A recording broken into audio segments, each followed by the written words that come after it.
All right, so I'm excited to introduce my next guest on the Top Agent podcast. I'm speaking with Miguel Nunez, a realtor with Keller Williams International. Miguel has been helping real estate clients for the past 23 years and is in the top 3% in volume nationwide. Miguel has also been awarded a multiple gold awards, an honor given to one realtor each year by their peers for demonstrating outstanding professionalism.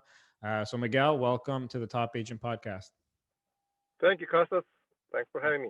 Awesome. So Miguel, you have a vast amount of experience in real estate. There's a lot of value and insights I'm hoping to extract from you and hopefully help a lot of the listeners. But let's kick things off by just telling the audience a bit about yourself and your background. Sure, and I think it's relevant. So I think my story is important for what's happened with us in our real estate industry and practice. So I was born and raised in Mexico City. I I went to college down there. I studied civil engineering, and then I did a master's in construction management. Worked for contractors down there, then started my own construction company down there. Because of economic uh, situations and crises, I decided to move to San Diego, where I continued with my construction practice, but working as for other large firms. I did that for a while, and with that company, we ended up taking the business down to Mexico. We did construction management in Mexico, working with large projects such as Sheraton hotels and yogurt plants and Merrill Lynch's offices. And this was during NAFTA. So a lot of the U.S. and Canada companies were going down to Mexico to set up operations. So we helped them with the construction management. Another in 1995, another crisis hit the country. My family was already here in San Diego. I get back to San Diego. Well, I never left San Diego. I was traveling like crazy between New York, which is our head office in New York, and Mexico City and Latin America. It was interesting, but very tough business to do.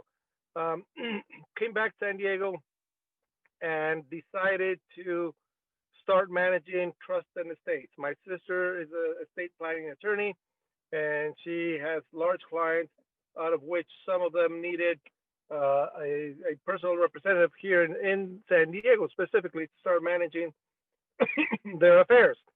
So I started acting as a trustee, a professional trustee, as I was doing that, and I did that for about five big families.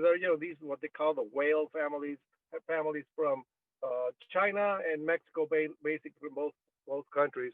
And then we would manage their assets here. They would manage their and it's basically it was real estate. So that's when I really got the taste for real estate. Well, I was not necessarily managing real estate. I was managing property managers that had to deal with really nice and big, sexy project homes. So that was pretty cool. It opened up my eyes to another world within the real estate. Um, Years go by, and after doing that for 10 years, my somehow my background in construction, and everybody, there was a time where all the properties here in San Diego, well, not all, but a lot of the properties here in San Diego were going into foreclosure, and there was a need for people to understand the technical construction part of these homes. I mean, a lot of these homes were in disrepair, needed update, and of course, with my background, that kind of came natural to me. So I combined my experience as a construction manager and part of what I did as a trustee and got my real estate license. Yeah, let me stop you there. So there's a lot I want to unpack there. So Hmm. right now, like you concentrate a lot of your sales clearly on like the estate sales and a lot of like luxury residential income properties, especially with your background in construction. So a lot of realtors I speak to and a lot of the listeners, especially the ones just starting out and still trying to sort of find their sweet spot or their niche. um, in your case, like it seems like you sort of landed in this like probate area, like because your sister you mentioned was an attorney in that. So was that just sort of natural, or did it sort of take you a bit of time to sort of find your niche or your sweet spot in the real estate? No, it was really. I wish I could. I wish I could brag that I planned it all, but I didn't. It was all circumstantial. But what you have to do is you have to adapt. Things change. Economy in Mexico changes. You have to adapt to it. You have to find where to move from. Private fiduciary. I was as a private fiduciary. Things changed also. It was difficult. There was no way that you can be as, I don't want to use the word successful, but it's limiting. Being a private fiduciary limits you because it's a very highly and very intense profession where you personally have to be in there. It's very hard to delegate there. So your growth was limited. What I did notice in real estate, and as soon as I joined the real estate industry, I hired a coach, and the coach obviously at one point was showing me what I didn't know, which was great. Then throughout the years, they showed me how to grow. That was good. And as the years go by, they that we're on a day to day crunch doing the transactional. We miss out on the bigger picture. So my coach, that's what he's involved with. Well, have you thought about this? Or hey, I heard there's another agent in Oklahoma that is selling now 300 units, and he's using this and this and that. So there's always something new. My son works with me. He's 30 now, 29, and I'm learning the industry. I'm relearning the industry through his eyes because it's now a technical. It's a technical industry. It's all tech based, and so it's a great, yeah. Yeah, I want to get into that too. So you currently top 3 in volume nationwide. Um, are you able to share any like high level numbers in terms of like how many transactions or like commission volume that is in a given year? Oh, sure. Well, this year, for example, it's going to be around 600,000. It's there are people, but it's only me. I have me and 2 other agents, three agents. So we do about 30 million,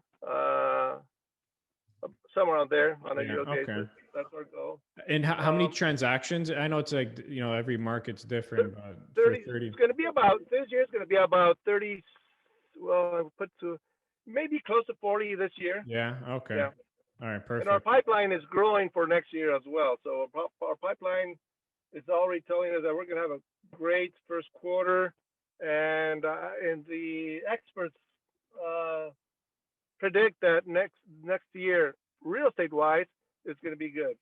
The country and everything else is another story, but from the perspective of real estate, and unfortunately, in my business as a as a probate and trust, well, unfortunately, we'll have more of those properties to sell. The people my age or older were starting to leave this world. So I mean, the world is changing, and so that's generating more business and more rotation of property. Yeah, 100%. So 23 years in the real estate business, as you've already mentioned, like I'm sure you've seen a lot of changes in the industry over the decades, but I still think the fundamentals, and maybe you can agree or disagree, but they're still the same in terms of like the relationships and nurturing relationships. So let's start there. Like, how do you go like about in your business, just continuing to build and nurture your relationships, which hopefully end up turning into clients and deals? You know what? I tried to be. I tried to reach out to everybody I could. I would farm. I would, with attorneys, I would go after everybody, and it's not bad. I guess I had to go through that to learn what I now know, and I should have done it way back then, is to understand who I am, where I come from, what's my story, and who will appreciate that background. I'm from Mexico City. Well, maybe somebody doesn't like people from Mexico. Fine. But I did not see that. I was trying to work and extend my marketing to, I'm just going to throw a number, to 500 people. And until I realized, and I would get, I market 500 people. I would do maybe 10 transactions a year with that. Once I decided to not market, but develop a relationship with less people, people who need my help, people who appreciate what we do, people who appreciate, even my personality. I'm kind of a quasi introvert, which is for real estate. People always go to real estate. Oh, I love people, and people who love people are also successful in real estate. I'm not. I don't have that bubbly personality. I am. My background is in engineering, so you know what they say about engineers. They're very square, very methodic. So that's me, and it just took me some time to understand.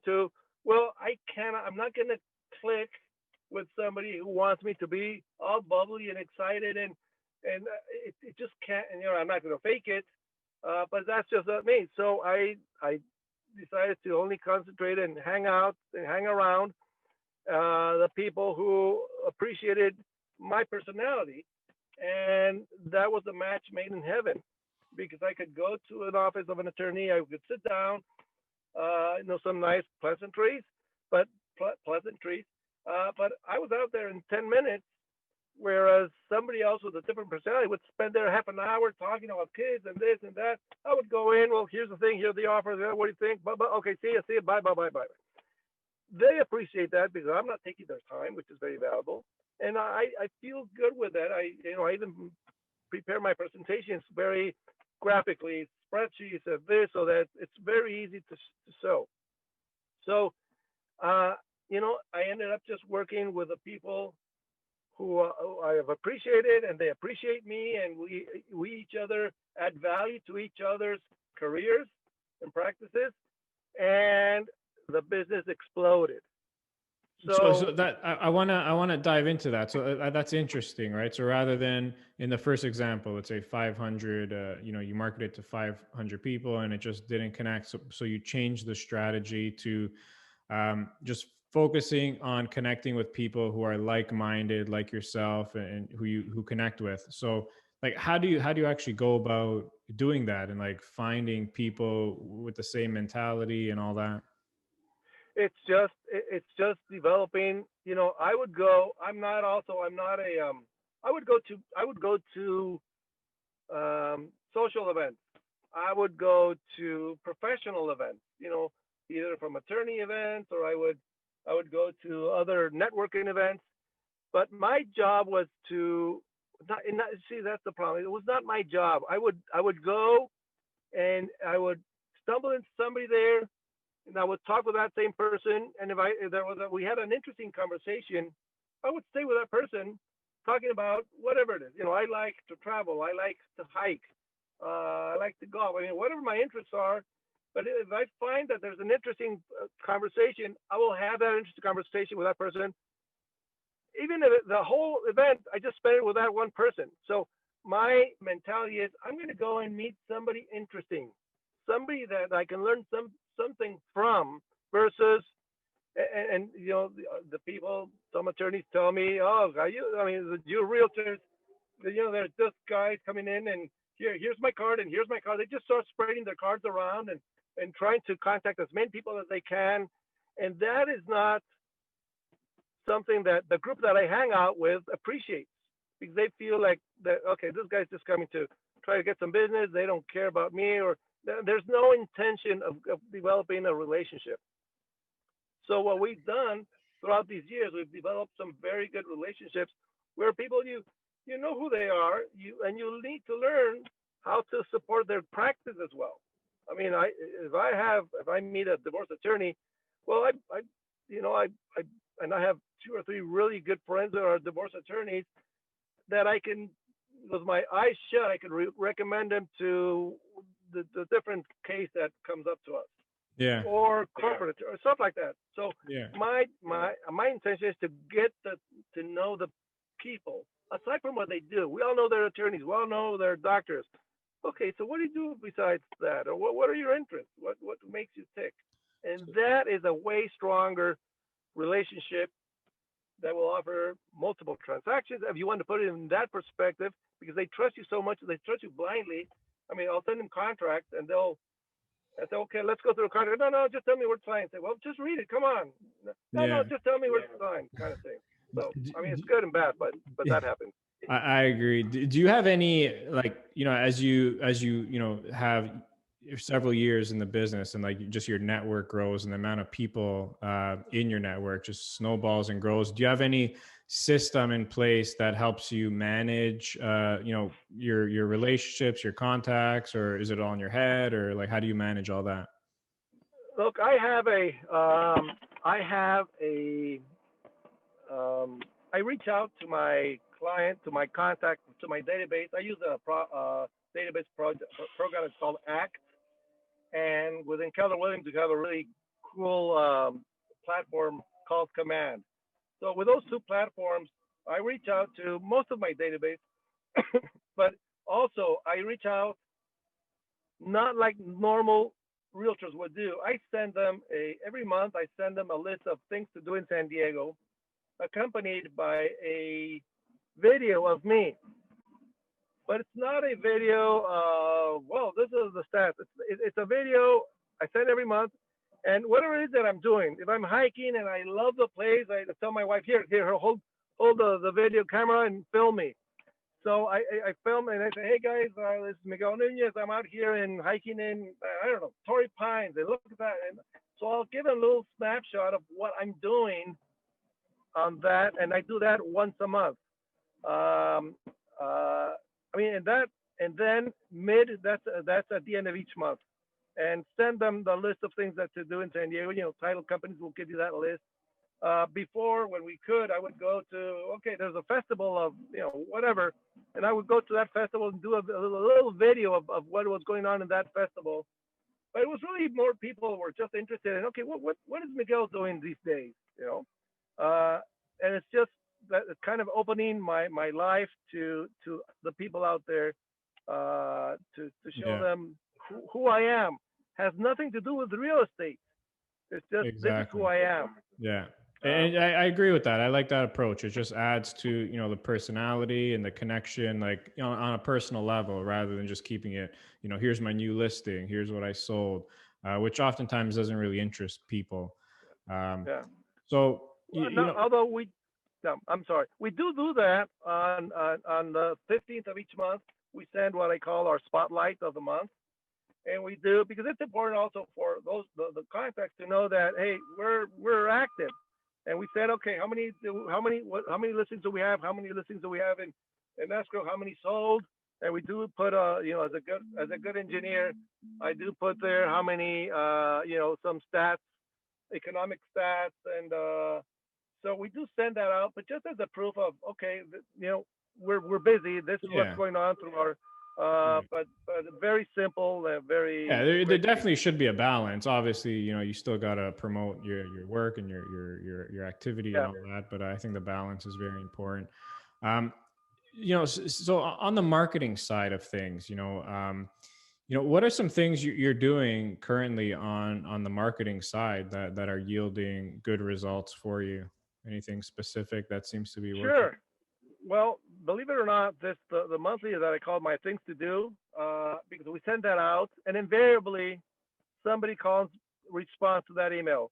Hey, cool place where you're hiking. By the way, I've got a cousin who is looking for a house, or I've got a client who just passed away. They use that as a tool.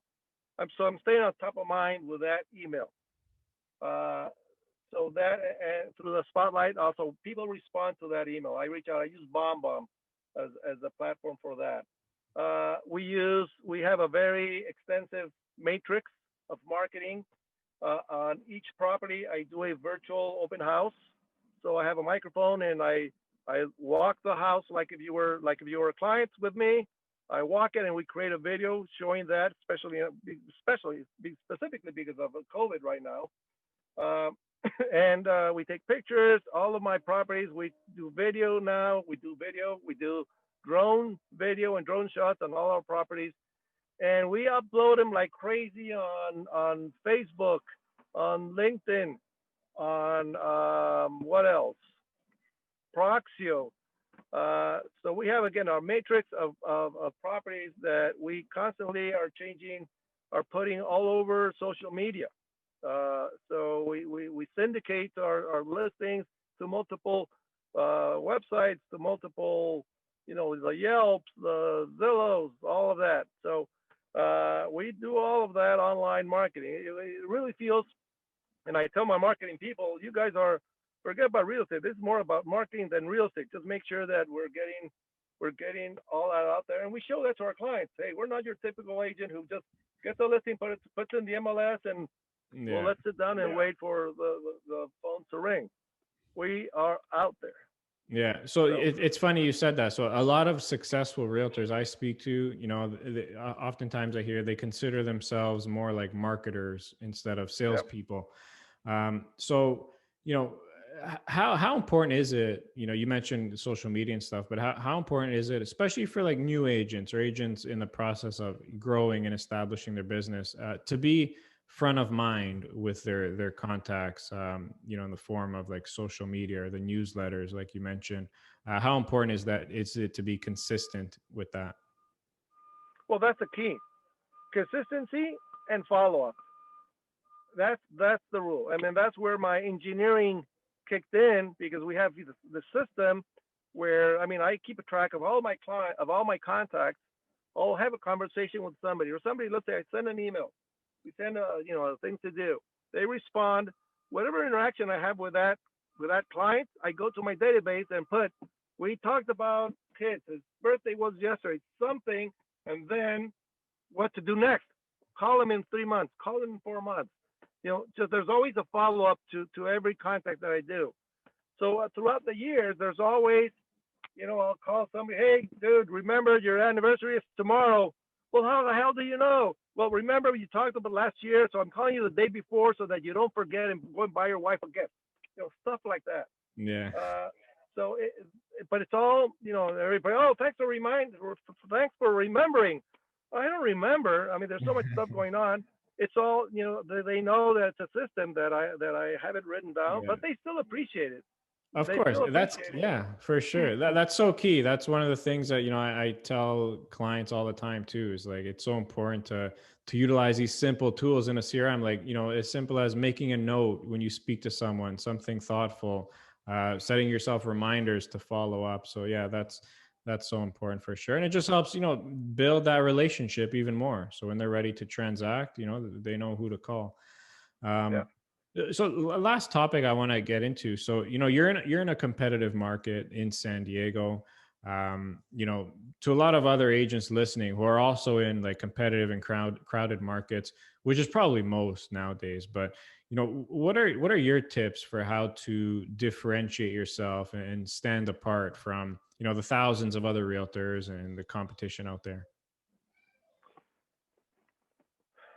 Find it. Find out what you personally like. What is it? I'll tell you a story. I had an agent that worked with my team once, and she was just having a hard time. She was a Mexican American, thin, darker skin, very beautiful, and she was an incredible salsa dancer. She was just crazily good. But she was having a hard time connecting people, doing the typical door knocking or open houses, or there wasn't this good connection that she had. So at one point I told her, well, what do you love? Well, salsa. Okay, I know that back then there were a couple of places or bars or restaurants that it was Monday night salsa and Tuesday night salsa. People would go and so why don't you go over there and dance and meet people? And then, because I knew she was good, and then once you meet people, they're going to ask you, well, they're going to want to meet you, of course. And secondly, of course, during the conversation, by the way, what do you do? And then that's where you say, well, I'm a realtor. But then she said, well, that's not working. I said, bingo, exactly. Go and do what you love to do. And if you're good at it, you're going to start to develop a following of people, and they will respect you in a weird way. They will respect you in your career because you're a good salsa dancer. Yeah. Uh, and she felt guilty in a way because, well, that's not working. Well, it's the best of both worlds. You're doing what you love, and you're going to find people who love what you do, and then they'll trust you with their business. Yeah, that's smart. That's very smart. It's so simple too, right? It's so easy. Just find what you love, and that's just one example. And I'm sure every single realtor can think of something that they love or they're into, and Yeah, sort of do something similar. So that's really good. I like that. Um, so Miguel, I don't want to be mindful of your time here. I do like to end off each conversation with what I call the top three, just three fun questions, if you don't mind. sure. Go ahead. Uh, Number one, your favorite or most impactful book that you've read? The one thing by Jay Papasan. The one Um, thing. Okay. the one thing, and that is basically the premise as to I would create large lists of to dos, and again, it's all about productivity, and that kind of focuses you, makes you focus on, okay, what is the one thing that I have to do today to make sure that I'm going to reach my goal in this month, in this Yeah. year, in 5 years in my life. Make Yeah. sure that I'm not doing something that, okay, well, this is easier to do. Might as well just get done with this. It's irrelevant. Don't even do it. Leave it undone because it's not going to be relevant. Go and look into that. The analogy there is a domino. A little domino kicks down a bigger domino and a bigger one and a bigger one. But you have to push the right domino until you get to the giant domino Yeah. that will go down just by pushing the right domino. So every day, which is the right domino that you have to push every day that will going to push the next one for the next day and so on and so on. It's such Oh, a simple it's so simple, the concept, but it makes a huge, huge difference. I like that. That's a good one. Number two, you mentioned you like to travel. Your favorite vacation spot? National parks, just nature.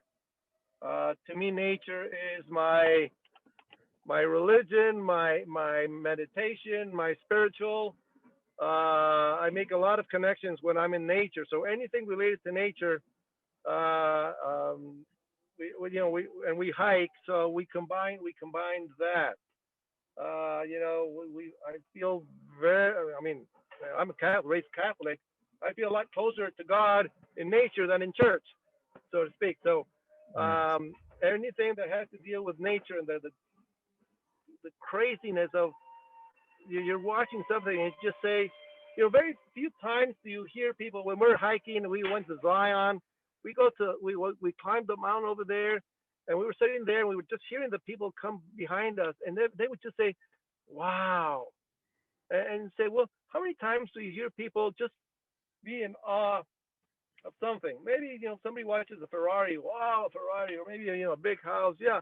But this, it was invariably, it's just the awesomeness of nature, and then we connect with really cool people who appreciate that. So Yeah. anything related to hiking and nature. That's awesome. That's cool.